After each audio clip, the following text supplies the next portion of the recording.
Today we're going to talk about hydrate molecules, and we're going to be able to figure out the empirical formula for a hydrate. A hydrate is a substance that can trap a fixed number of water molecules with a weak bond. They're typically inorganic salts or ionic compounds that are weakly bonded to a specific number of water molecules. In our example, we have calcium sulfate, which is an ionic compound, and it's weakly bonded to 2 water molecules. We would pronounce this calcium sulfate dihydrate. Calcium sulfate is the anhydride. An means without. So an anhydride is a substance that is without water. Whenever you talk about being hydrated, you're talking about getting enough water. So hydrate molecules are molecules that have water around them.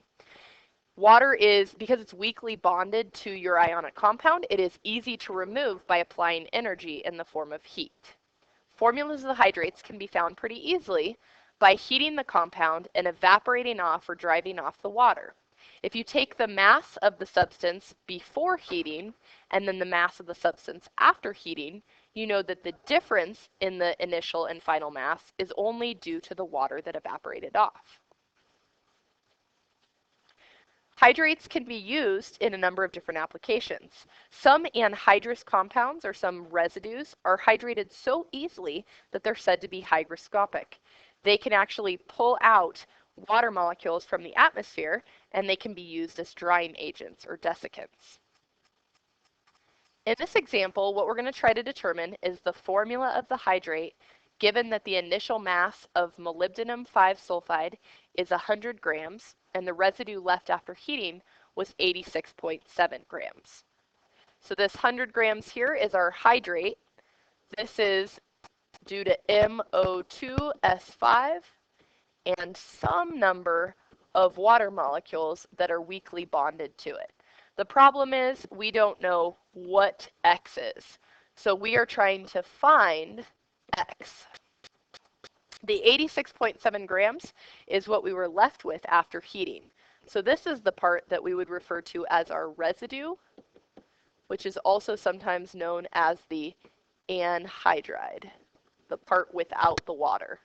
So this is just the MO2S5. The first step that we do in determining the empirical formula of a hydrate is we subtract the residue from the initial mass. So in this example, we have 100 grams of our hydrate, and we have 86.7 grams of our residue. So when we subtract the difference, we get 13.3 grams of water. So this is the amount of water lost during evaporation of the substance. The second thing that we do is we convert the mass of water and the anhydride to moles.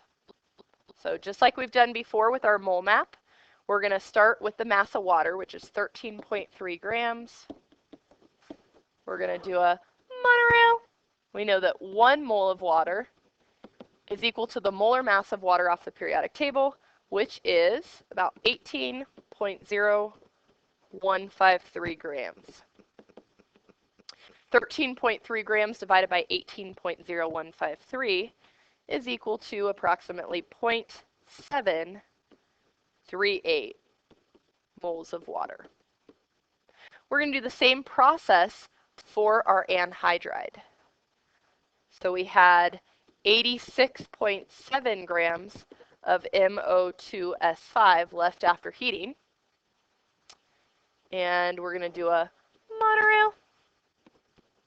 1 mole of molybdenum 5-sulfide has a molar mass of 352.205 grams.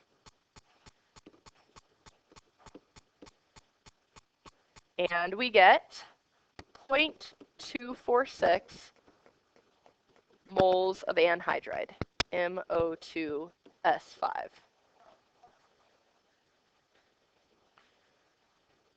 In the third step, what we're going to do is divide our mole values to determine the whole number ratio. We always start with the greater number of moles, which in this case is water, 0.738 moles of water.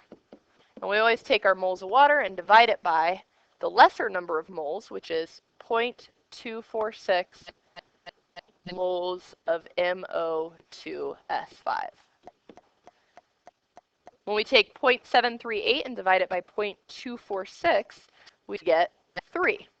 This whole number ratio is essentially our X value. This tells us the number of water molecules that is weakly bonded to our salt. So when we write this out in empirical formula form, we would have MO2S5 with a raised dot to represent the weak bond that exists between water and the salt, and then 3 water molecules. And we would pronounce this molybdenum 5 sulfide trihydrate.